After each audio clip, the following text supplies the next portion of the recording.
Hi friends, welcome to my channel. Friends, ಈ ದಿನ ನಾವು ಸೋಮನಾಥ್ಪುರದ ಬಗ್ಗೆ ಮಾತಾಡೋಣ. ಸೋಮನಾಥ್ಪುರ ಒಂದು ವಿಶಾಲವಾದ ಜಾಗದಲ್ಲಿ ಕಟ್ಟಿರೋಂಥ ಒಂದು ಭವ್ಯವಾದ ಶಿಲಾಕೃತಿ ಶಿಲೆ. ತುಂಬ ಚೆನ್ನಾಗಿದೆ ಇದು. ನೋಡಿ, ಇಲ್ಲಿ ಪಾರ್ಕ್ ಎಲ್ಲ ಇದೆ, ಹೂವಿನ ಗಿಡಗಳೆಲ್ಲ ಬೆಳೆಸಿದ್ದಾರೆ. ಇಲ್ಲೊಂದು ನೋಡಿ, ಚೆನ್ನಕೇಶ ಒಂದು ವಿಗ್ರಹ ಇದೆ ಹೊರಗಡೆ. ತುಂಬ ವಿಶಾಲವಾದ ಜಾಗ, ಒಂದು ಒಳ್ಳೆ ಪ್ರೇಕ್ಷಣೀಯ ಸ್ಥಳ.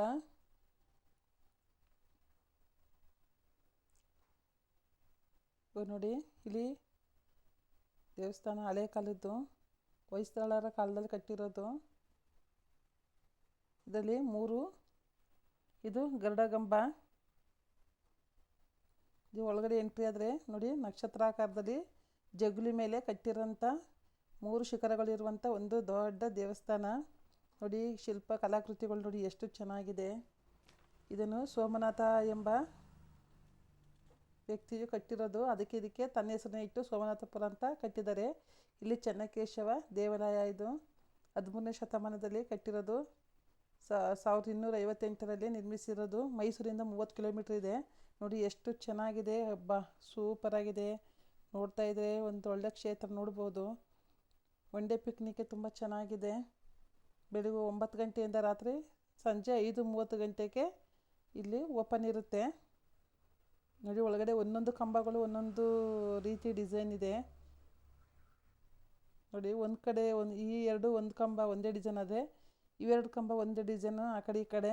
ನೋಡಿ ಎಷ್ಟು ಚೆನ್ನಾಗಿದೆ ಫ್ರೆಂಡ್ಸ್. ನೀವು ಕೂಡ ಒಮ್ಮೆ ಭೇಟಿ ಕೊಡಿ. ನೋಡಿ, ಇದು ತುಂಬ ಸೌಂದರ್ಯವಾಗಿ ಚೆನ್ನಾಗಿದೆ. ಇಲ್ಲಿ ಎಲ್ಲ ವಿಗ್ರಹಗಳು ವಿಘ್ನ ಆಗಿರೋದ್ರಿಂದ ಇಲ್ಲಿ ಪೂಜೆ ನಡೆಯೋದಿಲ್ಲ. ನೋಡಿ ಎಲ್ಲ ಕಮಲದ ಹೂವಿನ ರೀತಿ ಇದೆ. ಎಷ್ಟು ಚೆನ್ನಾಗಿದೆ. ಇದೇ ರೀತಿ ನಾನು ಎಲ್ಲ ವಿಡಿಯೋಗಳನ್ನು ಲೈಕ್ ಮಾಡಿ, ಶೇರ್ ಮಾಡಿ, ನನ್ನ ಚಾನಲ್ ಸಬ್ಸ್ಕ್ರೈಬ್ ಮಾಡಿ ಫ್ರೆಂಡ್ಸ್. ಇದೇ ರೀತಿ ಎಲ್ಲ ವಿಡಿಯೋಗಳನ್ನು ಅಪ್ಲೋಡ್ ಮಾಡ್ತೀನಿ. ನೋಡಿ, ಇಲ್ಲಿ ವೇಣುಗೋಪಾಲನ ಭಾವಚಿತ್ರ ಇದೆ. ಇಲ್ಲಿ ವಿಗ್ರಹ ಇದೆ. ಈ ವೇಣುಗೋಪಾಲನ ಇದಕ್ಕೂ ಕೂಡ ಸ್ವಲ್ಪ ವಿಘ್ನ ಆಗಿದೆ, ಹಾಗಾಗಿ ಇದೆಲ್ಲೂ ಪೂಜೆ ಮಾಡಲ್ಲ. ನೀವು ಒಂದ್ಸಲ ನೋಡಿ, ಇದನ್ನು ನೋಡಿ ಏನು ಡಿಸೈನಾಗಿ ಕಟ್ಟಿದ್ದಾರೆ. ಇಂಥ ಪ್ಲೇಸ್ಗಳನ್ನ ಮಿಸ್ ಮಾಡ್ಕೋಬಾರ್ದು. ನಮ್ಮ ಈ ಕಲಾಕೃತಿಗಳಿಂದಲೇ ನಮ್ಮ ಕರ್ನಾಟಕ ಫೇಮಸ್ ಆಗಿರೋದು. ಬೇಲೂರು ಶಿಲಾಬಾಲಿಕೆಯರು ಇದ್ರಲ್ಲ, ಅದೇ ರೀತಿ ಬೇಲೂರು ಹಳೆಬೀಡಲ್ಲಿ ಕೆತ್ತಿರೋ ಹಾಗೆ ಸೋಮನಾಥ್ಪುರದಲ್ಲೂ ಕಟ್ಟಿದ್ದಾರೆ. ಇದು ಕೂಡ ಚೆನ್ನಕೇಶವ ದೇವಾಲಯ. ನೋಡಿ, ಬಾಗಿಲಲ್ಲಿ ಈ ಥರ ಎಲ್ಲ ಡಿಸೈನ್ನೂ ನೋಡಿ ಎಷ್ಟು ಚೆನ್ನಾಗೈತೆ. ಒಂದೊಂದು ಕೆತ್ತನೆಯೂ ಕೂಡ ತುಂಬ ಚೆನ್ನಾಗಿದೆ. ನಾರಸಿಂಹ, ಮನ್ಮಥ, ಇಂದ್ರ, ಸರಸ್ವತಿ, ಮಹಿಷಾಸುರ ಮರ್ದಿನಿ ಮೊದಲ ಸುಂದರವಾದ ದೊಡ್ಡ ಶಿಲ್ಪಗಳಿವೆ. ನೋಡಿ ಎಷ್ಟು ಮಲ್ಲಿಗೆ ಒಂಥರ ತಾವರೆ ಹೂವಿನ ರೀತಿ ಇದೆ. ನೋಡಿ, ಒಂದೊಂದು ಡಿಸೈನು ಕೂಡ ಮೇಲಿದೆ. ನೋಡಿ, ನಾವು ಒಳಗಡೆ ಹೋಗ್ಬೇಕಾದ್ರೆ ಮೇಲೆ ನಾವು ತಲೆಗೆ ಕೆಳಗಡೆ ಕಾಲು ಹೊಸಲು ದಾಟಿ ಹೋಗ್ತೀವಲ್ಲ, ಅದು ಮೇಲೆ ಇರುತ್ತಲ್ಲ, ಅದು ನೋಡಿ, ಇದು ತಾವರೆ ಹೂವಿನ ರೀತಿ ಇದೆ.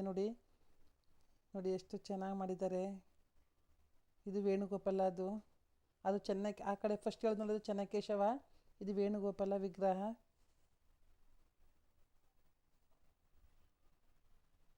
ನೋಡಿ, ತುಂಬ ಚೆನ್ನಾಗಿದೆ. ನೀವು ಕೂಡ ಒಂದ್ಸಲ ಹೋಗಿ ನೋಡಿ ಇದನ್ನು.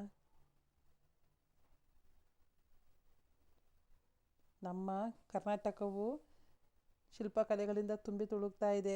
ನೋಡಿ, ಆ ಕಾಲದಲ್ಲಿ ಎಂಥ ಡಿಸೈನ್ ಇತ್ತು. ನೋಡಿ, ಒಂದೊಂದು ಒಂದೊಂದು ಕೆತ್ತನೆ ಕೂಡ ನೋಡ್ತಾ ಇದ್ರೆ ಎಷ್ಟು ಖುಷಿ ಆಗ್ತಿದೆ. ಕಲಾವೈಭವವನ್ನು ನೋಡಬೇಕು. ಒಂದೊಂದನ್ನು ಕೂಡ ಒಂದೊಂದು ರೀತಿ ಕೆತ್ತಿದ್ದಾರೆ ಡಿಸೈನಾಗಿ. ಇದು 3 ಶಿಖರಗಳು ಇರೋದ್ರಿಂದ ಇದನ್ನು ತ್ರಿಕೂಟ ಅಂತಲೂ ಕೂಡ ಕರೀತಾರೆ. ನೋಡಿಲಿ, ಒಂದೊಂದು ಸಾಲಿನಲ್ಲೂ ಕೂಡ ಆನೆಗಳು, ನವಿಲುಗಳು ಎಲ್ಲ ಇದೆ. ಮತ್ತು ಆನೆಗಳು ನೋಡಿ, ಎಲ್ಲ ವಾದ್ಯ ವೃಂದ ಇರ್ತದಲ್ಲ, ವಾದ್ಯ ಬಾರಿಸೋರು, ಅದು ಕೂಡ ಒಂದು ಲೈನ್ ಬಿಡಿಸಿದ್ದಾರೆ, ಕೆತ್ತಿದ್ದಾರೆ.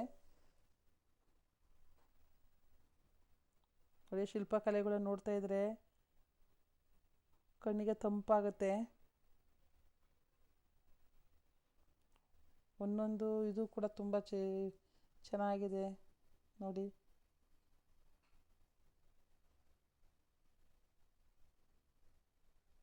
ಒಂದೊಂದು ಲೈನು ಕೂಡ ನೋಡಿ, ವಾದ್ಯ ನುಡಿಸ್ತಾರಲ್ಲ ಹೌದು ನರ್ತಕಿಯರು. ಇದು ನೋಡಿ, ಆನೆ ಮೇಲೆ ಕುದುರೆ ಮೇಲೆ ಹೋಗ್ತಿರೋದು. ಇದು ಹೂವಿಂದು ಬಳ್ಳಿಗಳು ನೋಡಿ, ನಕ್ಷತ್ರಾಕಾರದಲ್ಲಿ ಇದನ್ನು ಜಗಲಿ ಕಟ್ಟಿದ್ದಾರೆ. ಆ ನಕ್ಷತ್ರಾಕಾರದ ಜಗಲಿ ಮೇಲೇ ಕೂಡ ಜಗತಿ ಮೇಲೇ ಇದನ್ನು ಈ ದೇವಸ್ಥಾನ ಕಟ್ಟಿರೋದು ನೋಡಿ. ಒಂದೊಂದು ಸಾಲಿನಲ್ಲೂ ಕೂಡ ಒಂದೊಂದು ಡಿಸೈನ್ ಇದೆ ಕೆತ್ತಿರೋದೆ ನೋಡಿ, ಎಷ್ಟು ಚೆನ್ನಾಗಿದೆ ನೋಡಿ. ಇದು ಸಂಗೀತ ನುಡಿಸ್ತಾರಲ್ಲ ಇದು ಕೆತ್ತನೆ, ವಾದಕರದ್ದು, ಸಂಗೀತ ವಾದಕರದ್ದು ನೋಡಿ. ಒಂದೊಂದು ಗೋಪುರ ರೀತಿ ಎಲ್ಲ ಕಟ್ಟಿದ್ದಾರೆ ನೋಡಿ ಸುತ್ತವ. ನೋಡ್ತಾ ಇದ್ರೆ ಇನ್ನು ನೋಡಿ, ಇದು ಮೈಸೂರು ಅರಸರು ಕೂಡ ಇದಕ್ಕೆ ದೀಪ ಅಲಂಕಾರ ಕೂಡ ಮಾಡಿಸಿದ್ದಾರೆ. ಇದು ಶಿಥಿಲಾವಸ್ಥೆಯಲ್ಲಿದ್ದಾಗ ಮೈಸೂರಿನ ಅರಸರು ನೋಡಿ ಎಲ್ಲ ಭಗ್ನ ಮಾಡಿದ್ದಾರೆ ನೋಡಿ, ಎಲ್ಲ ವಿಘ್ನ ಮಾಡಿದ್ದಾರೆ ನೋಡಿ. ಅದಕ್ಕೆ ಪೂಜೆ ನಡೆಯಲ್ಲ. ಎಲ್ಲ ಶಿಲಾಕೃತಿಗಳು ಎಲ್ಲನೂ ಅರ್ಧ ಅರ್ಧ ಕೊಚ್ಚಿದ್ದಾರೆ. ಎಷ್ಟು ಚೆನ್ನಾಗಿದೆ, ಬ್ಯೂಟಿಫುಲ್ ಆಗಿದೆ ಅಂತಂದರೆ ನೋಡಿ. ಆನೆ ಮೇಲೆ ದೇವಸ್ಥಾನದ ವೇಣುಗೋಪಾಲ ದೇವಸ್ಥಾನದ್ದು, ಚೆನ್ನಕೇಶವ ದೇವಸ್ಥಾನದ್ದು ನೀರಲ್ಲಿ ತೊಳೆದು ಕ್ಲೀನ್ ಮಾಡಿರೋದೆಲ್ಲ ನೀರೆಲ್ಲ ಈ ಕಡೆ ಬರ್ತಿದೆ ಇಲ್ಲಿ. ಇದಕ್ಕೆ ಆನೆ ತನ್ನ ತಲೆ ಮೇಲೆ ಹೊತ್ಕೊಂಡಿದ್ದ ಶರೀರದ ಮೇಲೆ ನೋಡಿ, ಆನೆದು ಹೂವಿನ ಹಾರ ನೋಡಿ ಎಷ್ಟು ಚೆನ್ನಾಗಿದೆ ಸರ. ಇದು ಡಿಸೈನು ಅಡಿಕೆ ಸರ ಅಂತ ಹೇಳ್ತಾರಲ್ಲ, ಅದು ಅಡಿಕೆ ಸರದನ್ನು ಕಳ್ಳಲ್ಲೇ ಕೆತ್ತಿದ್ದಾರೆ ನೋಡಿ, ಎಷ್ಟು ಚೆನ್ನಾಗಿದೆ ನೋಡಿ. ಅದಕ್ಕೆ ಎಷ್ಟು ಡಿಸೈನ್ ಮಾಡಿದ್ದಾರೆ. ನಿಜವಲ್ಲೂ ನಾವೆಲ್ಲ ಕರ್ನಾಟಕದವ್ರು, ನಾವೇ ಪುಣ್ಯವಂತರು ನೋಡಿ. ಸುತ್ತ ದೊಡ್ಡ ದೇವಸ್ಥಾನ ವಿಶಾಲವಾಗಿದೆ, ಮಧ್ಯದಲ್ಲಿ ನಕ್ಷತ್ರಾಕೃತಿಯಲ್ಲಿ ದೇವಸ್ಥಾನ ಇದೆ. ಇದೇ ರೀತಿ ನನ್ನ ಚಾನಲ್ಗೆ ಸಪೋರ್ಟ್ ಮಾಡಿ. Thank you friends, thank you very much.